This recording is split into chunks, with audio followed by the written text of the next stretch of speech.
South Indian খাবার আমার প্রথম থেকেই খুবই ভালো লাগতো আর এখনও ভালো লাগে। এই ইডলি বা ধোসা খেতে আমরা কিন্তু দুজনেই খুব ভালোবাসি। আর সেটা যদি আবার নিরামিষের দিন হয় তাহলে বাইরের খাবারও খাওয়া হলো, প্লাস পিওর ভেজ একদম, নো অনিয়ন নো গার্লিক। দেখো প্যাকেটটাই লেখাই আছে। আর ইডলি বা ধোসা কিন্তু আমরা অন্য জায়গা থেকে খেতাম বরাবর। বর্ধমানে বিরাটার কাছাকাছি এনি টাইম আছে, যেটা আমাদেরও বাড়ির কাছাকাছি হয়, তো ওখানেই আমরা সবসময় খেতাম। আর ওখানে ধোসাটাও ছিল বেশ ভালো।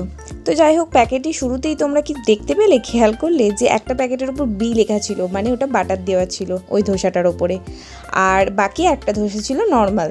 আর এই ধোসাটা ও এনেছিল বর্ধমানে পুলিশ লাইন বাজার এরিয়া থেকে, ওখানের একটি দোকান যেখানে পিওর ভেজ, সব কিছু একদম ভেজ। আর এটা সন্ধান আমি ফোন দেখেই পেয়েছিলাম, মানে ফোনের ভিডিও দেখে। এটা পুলিশ লাইন বাজারের ওখানে ছিল একটা দোকান।